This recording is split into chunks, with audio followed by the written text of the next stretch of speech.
La révélation qui se faisait tant attendre arrive enfin.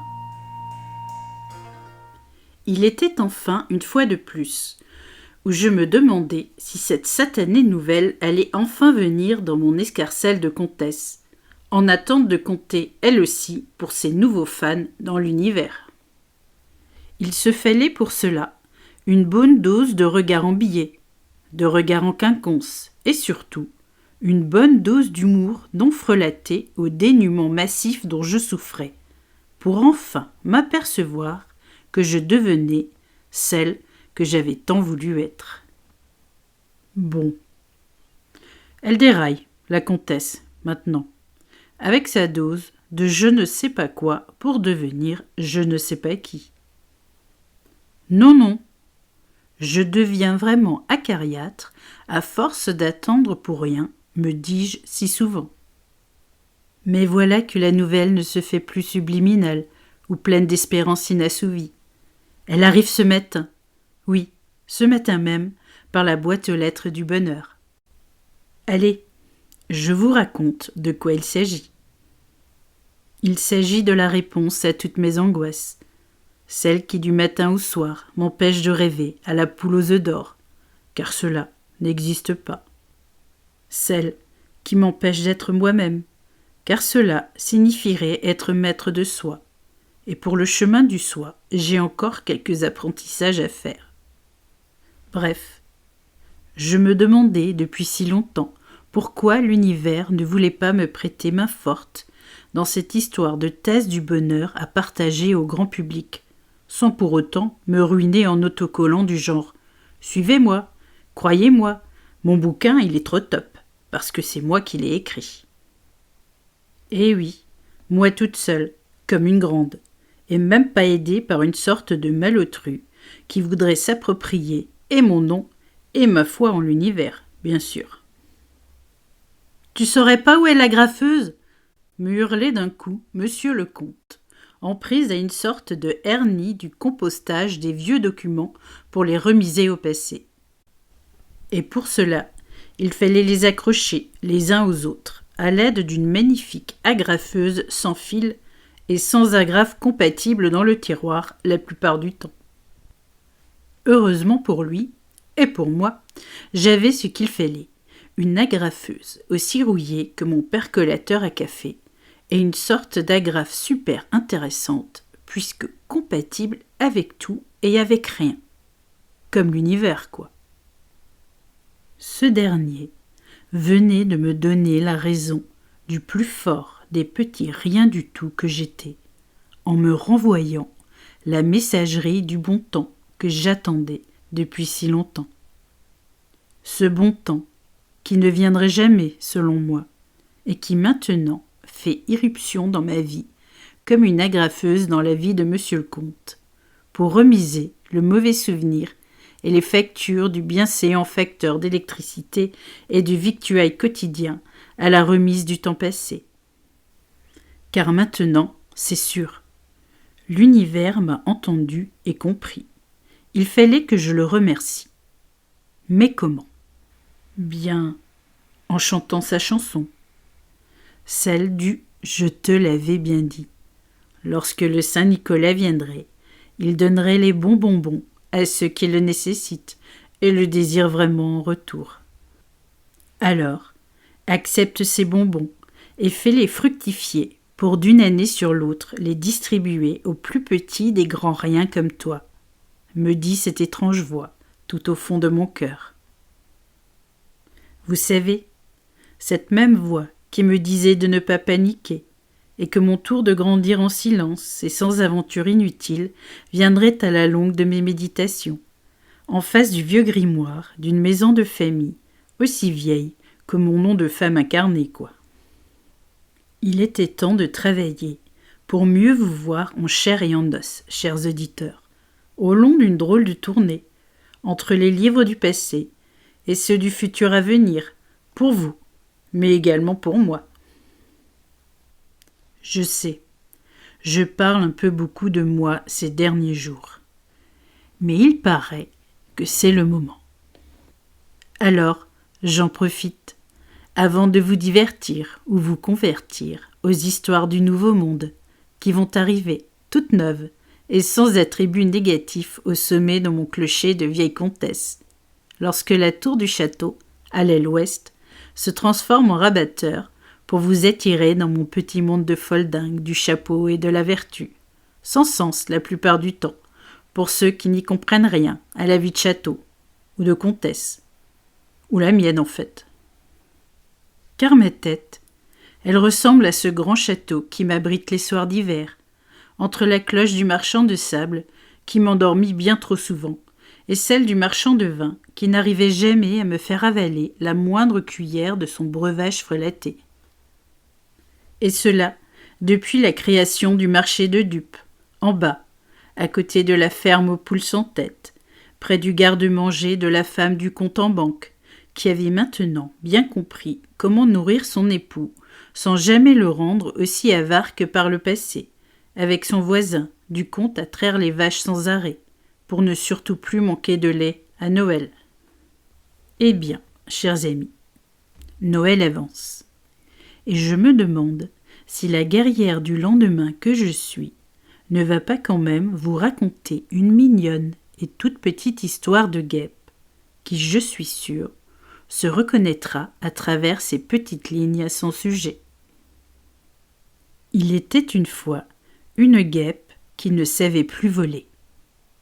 Elle avait volé tellement longtemps, et si près du monde des adultes d'autrefois, qu'aujourd'hui, elle voudrait simplement avoir la paix, et ne plus avoir à piquer du sang de la vérité enfouie. Tous ces individus sans faille apparente, mais morcelés de toutes parts, lorsque la guêpe les croisait dans son cabinet de piqueuse professionnelle. Notre guêpe aimait piquer, et par-dessus tout, les animaux, qui ne la voyaient pas comme une guêpe, mais comme une âme sans âme, mais prête à les tuer pour récupérer la leur. Mais en fait, la guêpe n'aimait plus piquer, car elle piquait de travers, au milieu du bras ou de la fesse, sans jamais plus retrouver le bon point d'acupression pour recevoir en partage la bonne réponse du corps de la traîtrise humaine, qui ne voulait plus d'elle, parce qu'elle ne savait plus où et comment piquer. Mais voilà, notre guêpe était si triste qu'elle dut elle aussi se faire piquer pour ne plus être triste.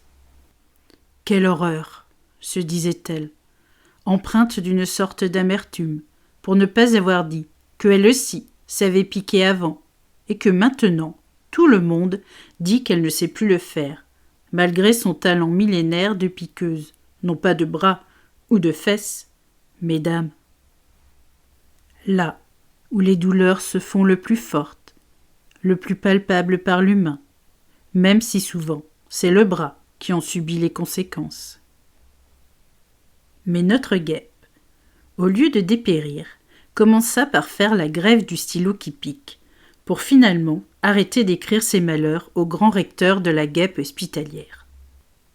Elle lui dit d'aller se faire voir, avec ses principes de grand chef du troupeau des moutons de la piqûre non équivoque, mais tant vouée à ne surtout plus redevenir une de ces guêpes qui piquent, mais toujours avec justesse. Il fallait que justesse soit faite, et pas seulement pour elle. Notre pauvre petite guêpe, qui ne savait plus piquer maintenant, devenait vindicative, et se mettait à piquer tout ce qui se trouvait autour d'elle, afin de se libérer du poids de la piqûre passée. Celle que ni elle voulait, et ni ne cautionnait, avec son âme de chasseresse de tout ce qui ressemblait à l'injustice, non seulement de la piqûre mal faite, mais également de celle qui pique pour ne plus pouvoir rien y voir de clair par la suite. Ainsi, elle se mit à réfléchir, encore et encore, jusqu'à ce jour où la divine providence, ou plutôt une sorte de femme assez étrange et sans bagage de piqueuse-nez, lui demanda de bien vouloir se mettre à réfléchir sur son petit sort de guêpe bien inutile, si elle ne pique plus, pour aider l'âme de son conjoint l'abeille, qui lui ne piquait jamais, mais butinait sans cesse pour ramener la bonne soupe de miel à la maison. Mais la petite guêpe, elle n'aimait pas que son mari l'abeille ne la laisse plus piquer. Mais quoi de mieux qu'une abeille pour lui redonner le goût de piquer, avec prudence et parcimonie en retour. Car l'abeille, elle sait les conséquences d'une piqûre, aussi fatale qu'inutile parfois, pour se sauver d'un mauvais pas, alors que le danger ne l'était pas, si évident que cela. Il fallait maintenant que l'abeille lui explique où se remettre à piquer, car la plus grande des aventures va maintenant commencer sur la terre, pour elle aussi. Tiens, encore une que le Saint Nicolas va gâter des bonbons roses, ou plutôt de ses aiguilles de guêpe, à redorer du blason de la bonne et véritable unité énergétique pour ce faire. En réalité, notre guêpe n'était pas vraiment une guêpe, mais une sorte de fée qui ne savait plus où voler pour soigner le bon du mauvais dans son cœur de fée guêpe. Ainsi, son nom d'âme était perturbé par toutes ces histoires de piqûres sans fin, Ninon la définissant comme étant bonne ou mauvaise pour tous ceux qui devaient ainsi être piqués par la guêpe qu'elle n'était et ne serait plus. Elle avait décidé, après 2 ou 3 piqûres de rappel d'un patron maître en la matière, de ne plus s'inquiéter sur son sort. Car son passé s'envolerait maintenant, comme elle, vers la vérité, et que tous ces faux bourdons du ministère de la vérité sur les piqûres et autres modes de transmission d'une toxine parfois plus verbale que sanguine se devaient de stopper. Il fallait donc arrêter de piquer avec arrogance pour piquer avec vérité. Et c'est ce qui se passa ce jour-là, face à cette drôle de petite bonne femme, sans avenir à trouver, elle non plus, alors qu'elle donne à chacun la vérité du plus fort des moments en retour. « Soyez sereine », lui dirent alors toutes les cloches du rappel à la vie. Car le monde s'en va et s'en vient, sans jamais vous oublier en retour. Tout ira bien pour vous. Vous serez les reines du montage de la vie qui s'en vient, en vendant la paix et la vérité en retour, comme toujours, avec bonheur et plaisir sur les routes du destin à venir. Alors, n'ayez pas peur, car le monde des bêtes piqueuses va enfin se remettre à piquer droit, là où les méridiens sont solvables de toute erreur à leur encontre, là où la pensée se met à pencher vers le savoir, et non la nomenclature du bourdon, aussi faux sonneur qu'une cloche sans clocher véritable de sens sur sa paroisse de dilettante. Le tout en retour du mauvais sang de la victoire, aussi amer qu'exécrable, pour les manants du partage, non équivoque de sens, sur la terre des âmes, non rompues aux nouvelles pratiques de bonne gestion sur leur corps de manants oubliés. Oubliés, non pas de la science, mais du bon bourdon qui sait comment la pratiquer, les soirs de pluie et d'orage, sans jamais refuser la main du bonheur enfantin de sens. Et également d'amour non négligeable en retour de son sens du soin, non démuni du bon partage, mais prêt à aider celui qui sait et comprend que son corps est une forteresse pleine de joie, si on la respecte et la pique au bon endroit pour la bonne chose et pour le bon nom en retour. Les bonnes choses ayant toujours une fin, je vous propose maintenant de conclure cette histoire en mettant la guêpe au bon endroit pour la rendre on ne peut plus efficace pour les temps à venir. Et si nous lui donnions la joie de repiquer ses congénères, mais sans regretter de l'avoir fait par la suite. Réconcilions-la avec l'avenir, en lui disant que ça arrive de mal piquer, si on ne sait plus que nous sommes une armée de guêpes, prête à faire le bon choix, au lieu de pleurer à celui que nous avions fait dans le passé. Rien n'est parfait, et surtout pas une guerrière qui, comme moi, la comtesse, vous donne aujourd'hui le droit de piquer, mais uniquement au bon endroit, au bon moment, et là où ça guérit le cœur et l'âme, bien entendu. Car maintenant, Il est temps de guérir l'inconnu de son propre malheur parfois, à ne plus savoir s'il existe encore, ou s'il est déjà mort, sous les feux croisés du mauvais bourdon et de l'abeille bienfaitrice, qui ne sait plus où donner de la tête, quand elle ne peut ni piquer et ni renaître à la vie.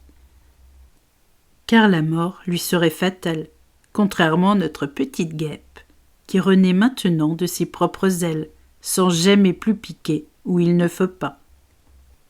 Laissons-la s'exprimer, car elle a plein de choses à nous apprendre et à nous transmettre, comme moi, aujourd'hui, lorsque je vous transmets mes adieux de comtesse sans existence notoire, pour revenir la semaine prochaine en belle et véritable comtesse du temps nouveau.